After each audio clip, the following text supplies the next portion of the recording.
In previous lesson, we actually learned about Windows driver user mode, how user mode will be sending the IO inputs to the driver. So in that lesson, we learned about IRP major requests and how these requests are being sent to the driver and what IRP major functions are being registered by our driver. Like we registered IRP major create IRPMJ, cleanup IRPMJ, write, and user mode will be using create file, write file, read file to send some message to our driver. Next, we learned about IO type and IO device initializing flags. IO type will be used when the user mode sends a message to the driver, and do device initializing flag will be cleared so that IO manager will know that our driver is ready to receive messages from user mode. Next, we learn about three ways to the IO manager handles the IRP and give those IRP to our driver. The first one was direct IO, the second one was buffered IO, and third one was neither. So in this lesson, we will study about direct IO. In indirect IO, so in direct IO, this is the code snippet that we will be implementing this whole code for handling the direct IO sent from user mode to driver. This code snippet is an example of Windows kernel driver routine that handles a write operation using direct IO. The function dispatch write IO is responsible for processing IO requests that IO request packet that requests to write data to a driver. So this is the routine that will be executed whenever the user mode sends some IRP IO request packet to our driver. This method allows the kernel to access user mode memory directly without copying the buffer, making it efficient for large buffers. However, the user mode buffer remains logged in memory for the duration of the operation, which can be a drawback. So the user mode in this method actually, the kernel accesses the memory of the user mode directly without copying the buffer of the user mode that the user mode has sent the IO operation of, making it efficient for large buffers.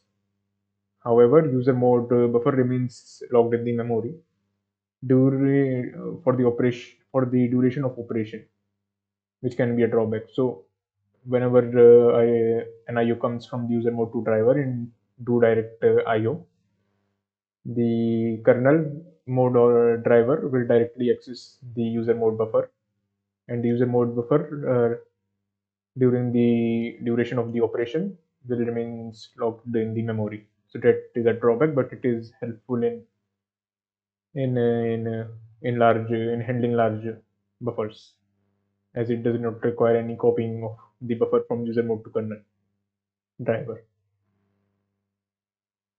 So we will start implementing this dispatch write direct IO. So this is what we had implemented till now, which is just we are returning the empty status success and doing nothing in direct IO. So in functions.c, we will first will be requiring this parameter, the IRP that we will be getting, and for now we will not be requiring this pdevice object parameter. And then so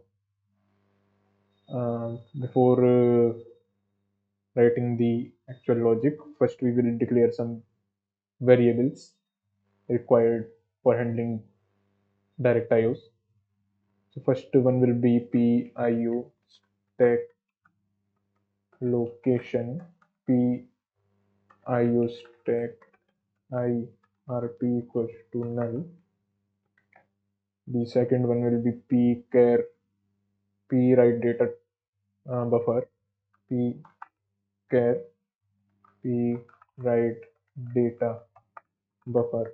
So these two will be used to implement the actual logic of handling the direct IOs.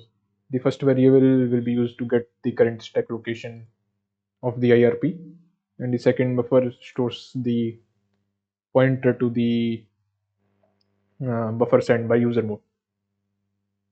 So we will be storing that buffer in here in this variable that is sent from the user mode.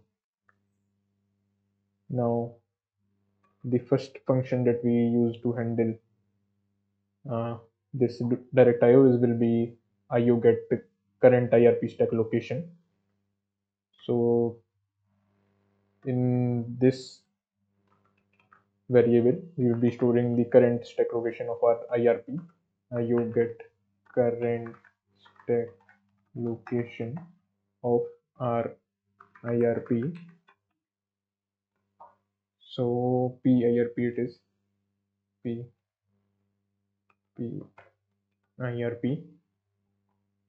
Now let's read about some parameters, local variables, and IRP. Parameter device object. The first parameter is the device object. Device object represents the device object or the device receiving the IO request.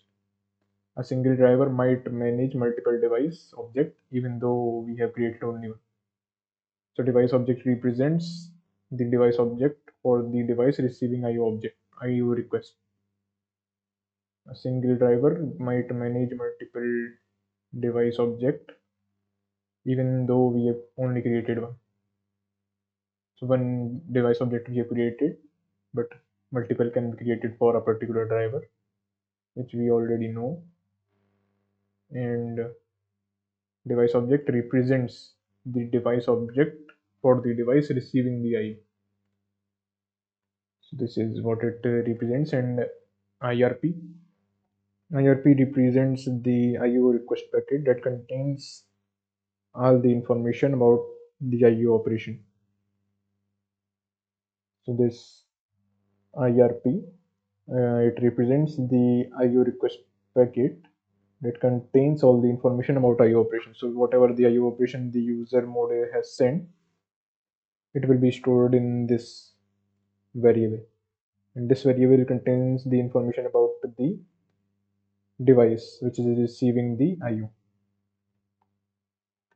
So these two are our parameters, and the local variable that we have defined are PIO stack IRP and P write data buffer. PIO stack IRP, a pointer to current IO stack location, which contains parameters specific to this IO request. So this is a pointer to current IRP stack location, which contains parameters specific to this IRP. So this pointer variable will be storing the current IO stack location, which contains parameters specific to this IO request. So we will study about what this actual pointer will be storing, which is current IO stack location, and P write data buffer, a pointer to the buffer where the data to be written is stored. This is a pointer to the buffer where data to be written, which is coming from user mode, is stored. So that pointer to the buffer is there where the data from the user mode is stored. And IRP. The IRP IO request packet is a data structure used in Windows drivers to describe an IO operation. So here we are studying about IRP, which is main topic. The IRP IO request packet is a data structure used in Windows drivers to describe an IO operation. It is a data structure. It is used in Windows drivers to describe an IO operation. that comes from the user mode, or the driver sends its reply to the user mode. This IRP is used to describe that. Think of it as a message passed between layers of drivers in a IO stack, where each driver can add or process can add or process specific information. For each driver in the stack, there is a dedicated stack location in the IRP. Think of it as a message passed between layers of driver in the IO stack, where each driver can add or process specific information. So we can think of it as a message that is passed from one driver to another in the IO stack, where each driver can process its specific information from the IRP that it receives. From each driver in the stack, there is a dedicated stack location in the IRP. So whatever IRP IO manager has created, there is a dedicated stack location available in that IRP for a particular driver. So if a driver is there that registers for a particular callback, then that information will be stored. That driver specific information will be stored in that IRP, in that IRP's stack location actually. So you will come down here. Getting the current current IRP stack location is the next topic. So in here, till now we have used a function IO get current IRP stack location, which retrieves the current stack location of the IRP. So about this function now we will study. Getting current IRP stack location, concept of stack locations. The IRP contains an array of stack locations, one for each driver in the stack. So IRP has an array of stack location, one for each driver in the stack. Each stack location describes the parameter for a particular driver. As the IRP is passed from one driver to another, the current stack location is adjusted to point to one corresponding to the receiving driver. So as the IRP is passed from one driver to another, the current stack location is adjusted to point to the one corresponding to the receiving driver. Whatever the receiving driver is, its specific IRP, its specific information will be pointed to whenever it receives the IRP. So to retrieve that information, we use you get current IRP stack location. Purpose of IO get current IRP stack location, it retrieves the current stack location in the IRP for the driver that called the function. So whatever the callback, whatever the driver is, it receives the IRP. If it calls this function retrieves the current stack location in the IRP for the driver that called the function. This allows the driver to access parameters specific to the current operation, such as whether the operation is a read write request, the size of data buffer, any additional flag or settings related to the operation. So this allows driver to access parameters specific to the current operation. Whatever the current operation is sent by user mode, it allows the driver to retrieve the information about it. So it can be the information can be the operation is whether the operation is read or write request.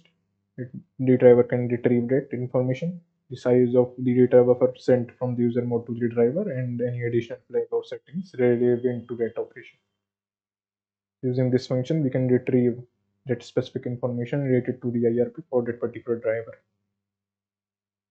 In the code example that we have written, here we have passed the IRP This is the IRP passed to the driver dispatch routine. Dispatch routine is just like IO handling routine. Whatever we have registered the callbacks, those routines are called as dispatch routines.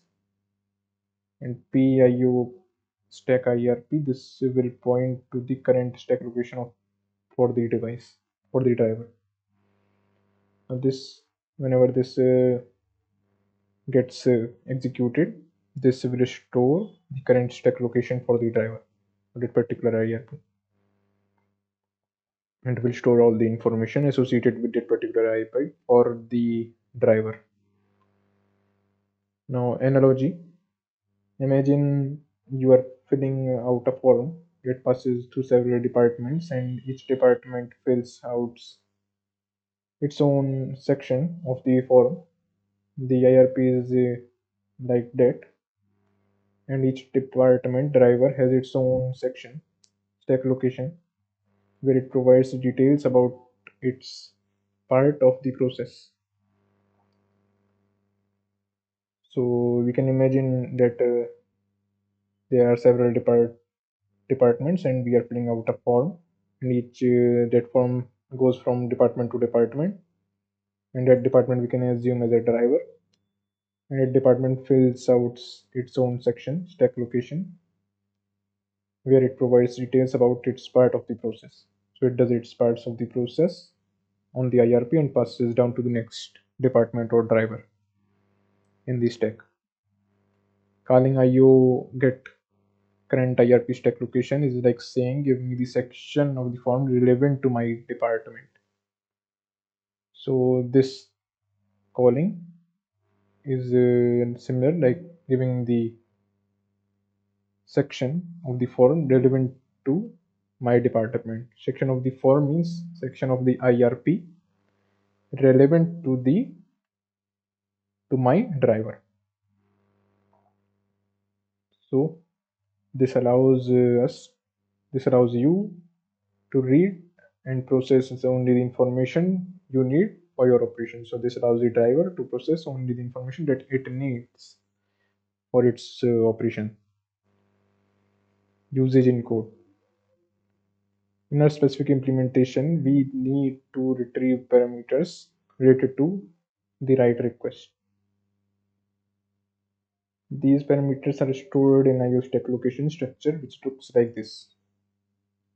So in our specific implementation that we will be using, we will be needing this length parameter, which is sent from user mode to driver using a write file API, and our registered callback direct IO handler is executed. The key parameter here is parameters.write.length, which specifies the size of buffer for the write operation. We used this to check if string is null terminated or not. We will be using this specific parameter to check if the string is null terminated or not in upcoming code. Next, we will implement the MDL part for handling the direct IO. So after this, actually, we will be checking if this is successful or unsuccessful. If PIO stack IRP is a success, then we will use p write data buffer equals to get system address for MDL safe, and it takes two parameters. First one is the MDL. So in the IRP, we have an MDL address and the priority. Next one is priority. So there is no priority for now. Normal page priority. Now if this, now we get the data from the user mode, and we have stored somehow. We have got the data from the user mode using this API actually, which we will be shedding, and we have pointed that data and stored it in this pointer to write data buffer variable. So this pointer now is pointing to the user mode buffer that we have received from the user mode, that the user mode called the write file API, and we are pointing to that data now in this buffer. This buffer has that data from the user mode. So if this buffer has that data, write data buffer has that data, then now we can actually check if the data that we have received is a string, is null terminated or not. If it is null terminated, then we can actually print that data we have received from the user mode. We will use a function which we will be defining is a string terminated, which will take two parameters, uh, the data we have received from the user mode, write data buffer, pointer to write data buffer, and the second parameter will be the length which we got from the IRP. That's why we call it the PIU stack IRP of parameters dot write dot length. So this API was called to retrieve the length of the specific write operations or a write operation done on our driver. So if this API that we will be declaring and defining is successful, then we or dbg print p write data buffer,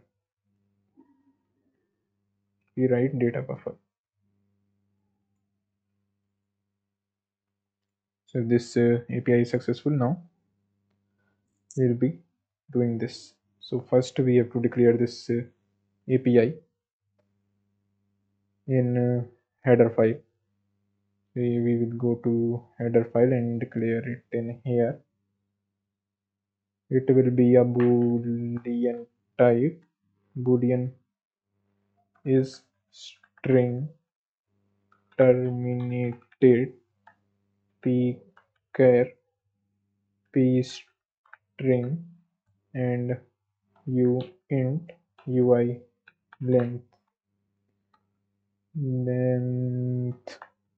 Okay, now next, after declaration, we have to define this function.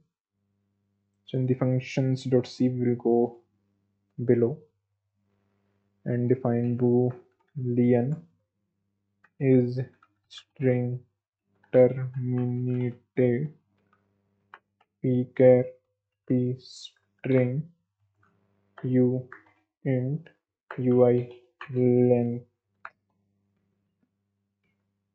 So first we will declare two variables. One will be saying if the string is terminated or not, and other will be used to traverse the string. So first will be the boolean variable boolean b string is terminated equals to false. The second will be uint ui index equals to 0. Now we will traverse the string received ui index less than ui length, and we check if the boolean variable is set or not, is still false or not. B string is terminated equals to false. Then we actually check if we have encountered a null character in the string received. P string of ui index equals to a null. If it is the case, we will say pb string terminated equals to true, and if it is not the case, then we will actually move on to the next character, ui index plus plus. and at the end we will return the status if the string is terminated or not, while the string is terminated.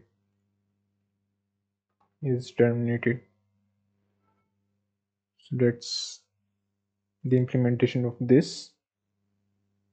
Here this is missing.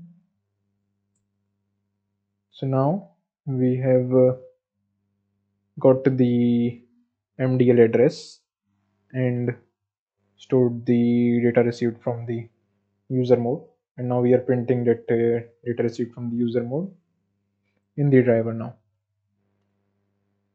next we will study about MDL, what the MDL is and what the API we used to retrieve the MDL is really. So an MDL is a kernel data structure that describes a buffer in memory.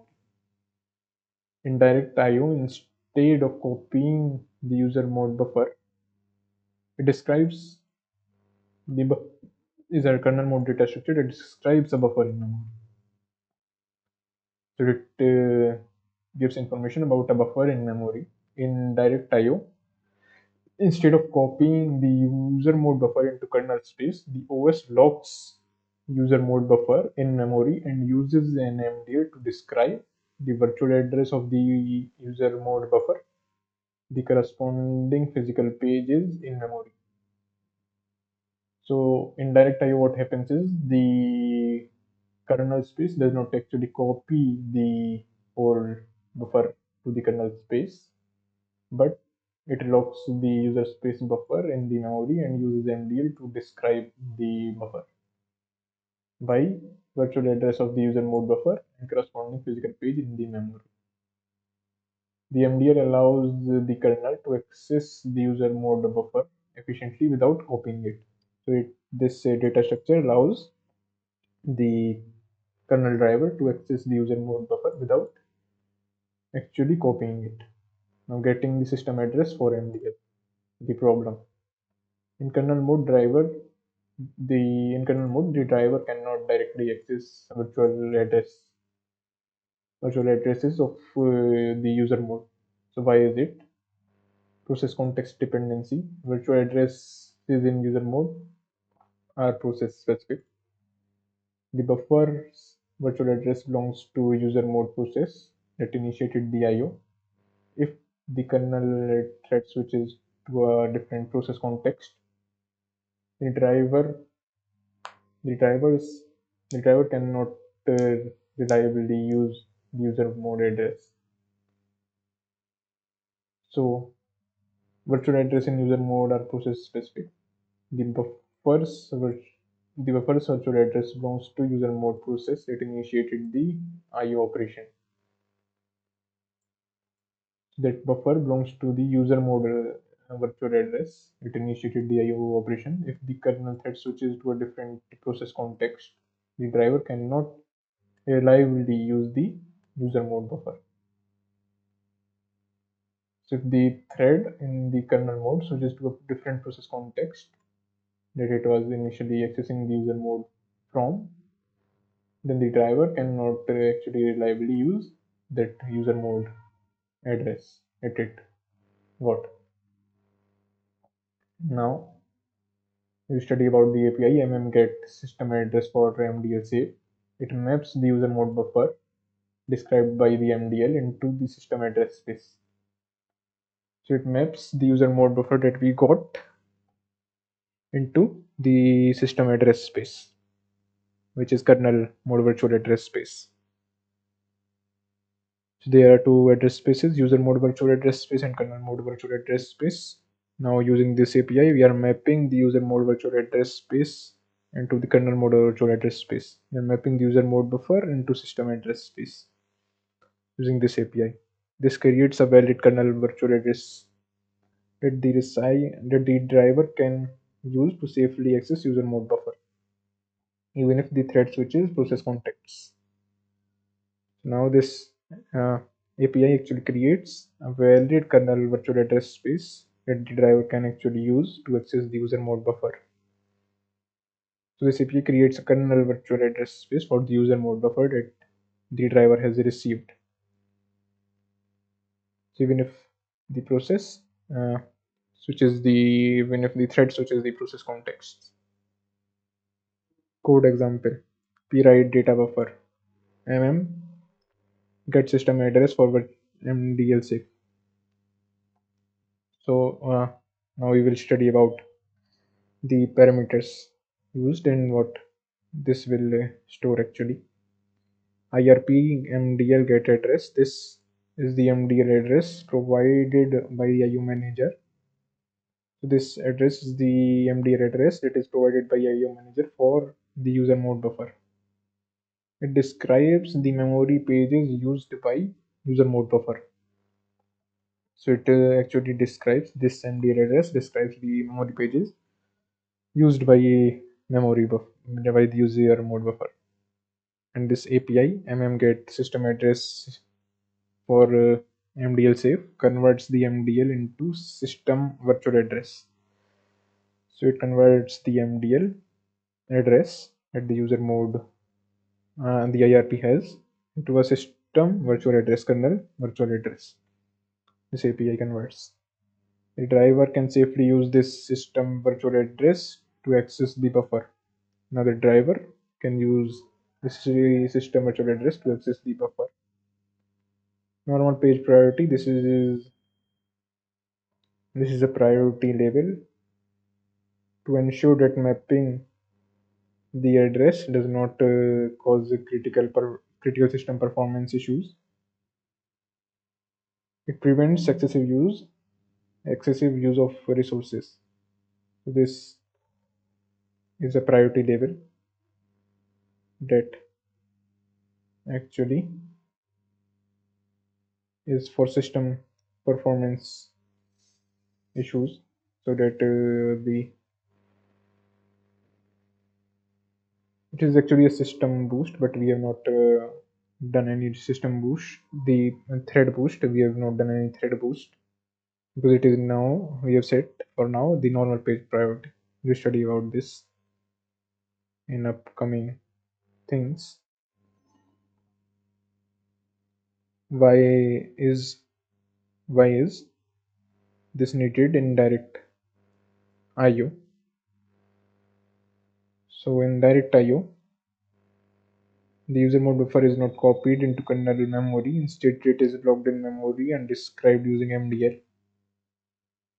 The MDL maps buffer into physical memory, but physical addresses alone are not usable in kernel code.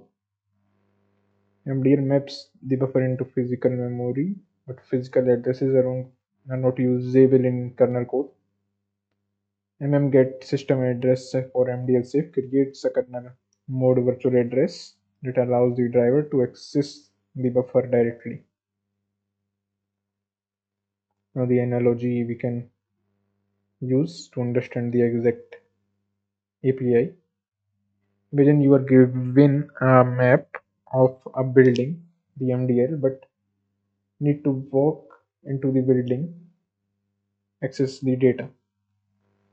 So we have the map. You can assume it is MDL, but you need to walk into the building to access that particular data that is present inside the building. However, the building user mode memory, we can assume, is in a locked zone, and you need a special pass to enter that zone. The kernel mode virtual address get system address for MDL safe is like creating a pass, allowing you to navigate the locked zone safely and access what you need. This is actually the safe pass to the building, which is the MDL, which is the user mode buffer. So now, which is present inside the building, which is the MDL. User mode buffer is present inside the building, which is the MDL, and this is the pass that we use. Now, what happens in the code? The driver retrieves the MDL from the IRP MDL address. So first uh, retrieves the MDL using IRP of MDL address. Then it calls this memget system address for MDL safe to map MDL into system's address space. Then the return address p write pointed to write data buffer is a kernel mode virtual address that the driver can use to access user mode buffer safely. Now this will be used. This has the kernel mode virtual address for the user mode buffer that we have received, and now we can use this safely in our driver and print this specific information, whatever this contains, this user mode buffer contains. Why is this method used? Efficacy and safety. Efficacy: no need to copy the user mode buffer into kernel space, which saves memory. So there is no need to uh, copy the no need to copy the user mode. No need to copy. So the efficacy part is no need to copy the user mode buffer into kernel space, which saves memory and processing time. So there is no copy happening in the direct IO. So that is a plus point, which saves the memory and processing time. This is especially useful. The direct IO is especially useful in larger buffer. Next is safety. Ensures driver access memory is consistent and a valid way. The driver accesses the memory in a consistent and a valid way, even if the thread context changes. So this actually the use of API ensures the safety. That it accesses the memory of the user space in a consistent and a valid way, even if the thread context changes. The user mode buffers are locked in memory until the IRP is completed, which is the downside. So the user mode buffer are locked until the IRP is completed by the driver. It is receiving the user mode buffer. This is only downfall and is why it's generally more useful for large buffer. This is the only downfall and is why it is used only for large buffer. Next, we will be completing the IRP request. So now we have printed the buffer received from the user mode. Now we will be completing the IRP. So to complete the IRP, we will use PIRP of IO status dot status equals to NT status. So NT status is set for the IRP status equals to NT status, and next we set PIRP of IO status dot information to be nothing. So we will not provide any information to the IRP. Any additional information is not provided by our driver to this IRP that it receives. And we now complete the IRP using IO complete request IPIRP of and then IO no increment. So actually this does the thread boost. This is the normal page priority. This does not does the thread boost. This actually does the thread boost. We will again see the normal page priority.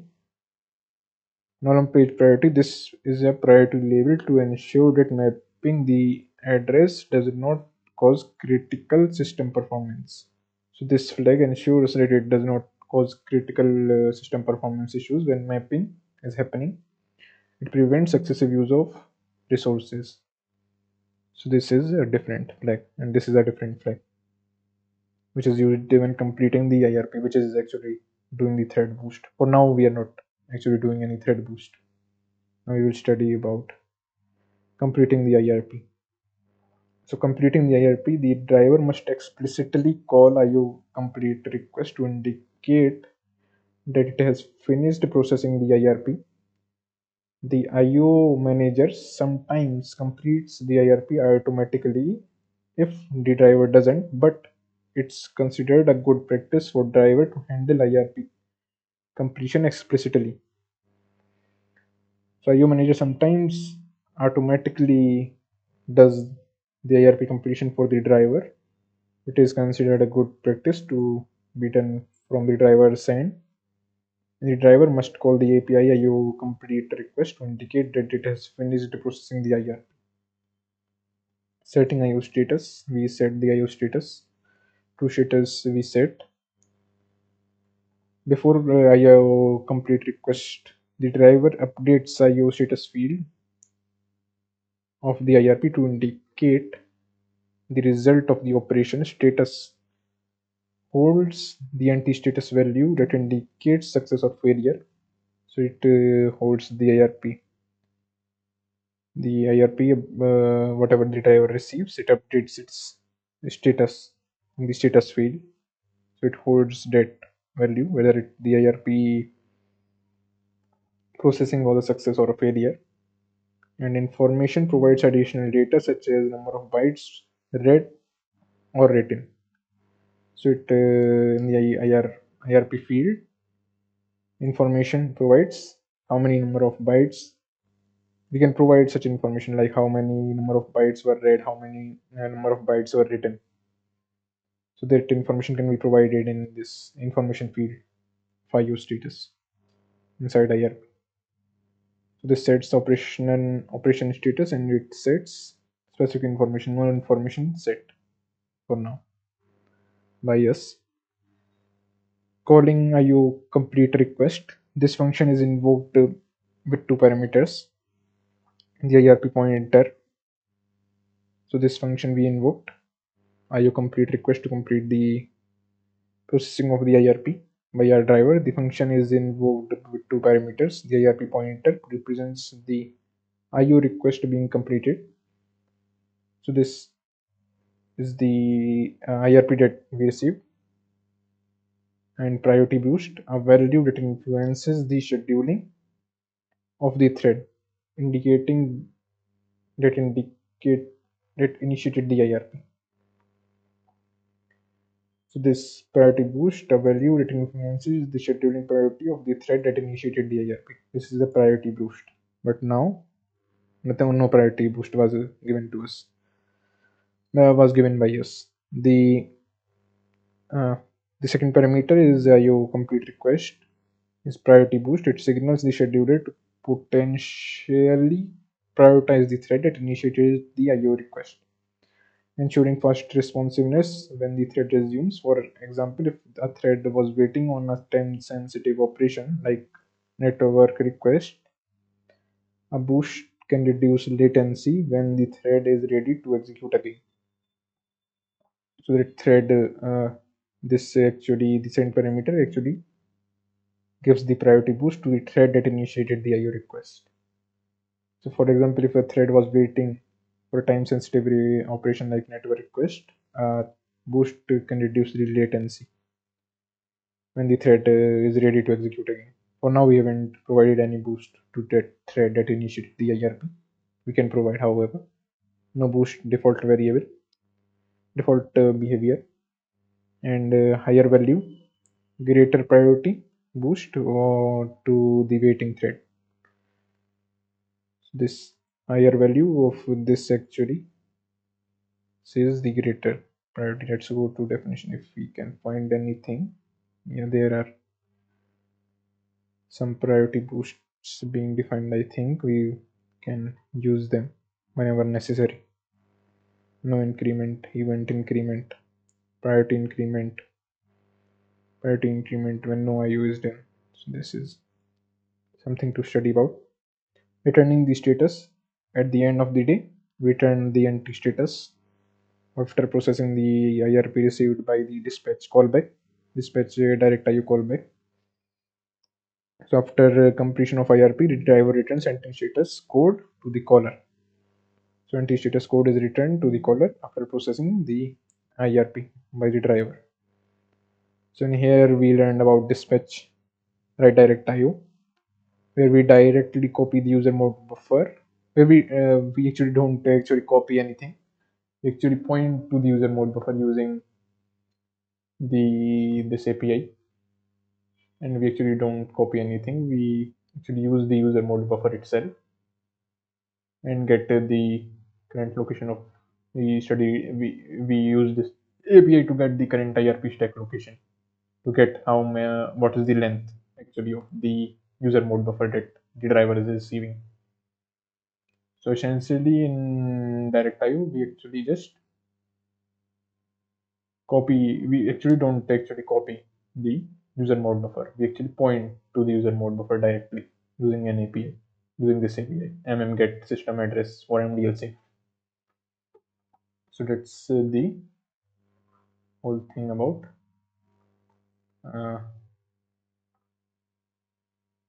uh, so at the end of the day, in direct IO, the user mode buffer is not copied into kernel memory. Instead, it is logged in memory and described using MDL. It is not copied. It is just pointed to. This method allows kernel to access user mode buffer directly without copy, making it efficient for larger buffer. However, user mode buffer remains located in memory, which is the downside for the duration of the operation. That's all about the direct IO. Next, we will study about buffered IO and complete this callback.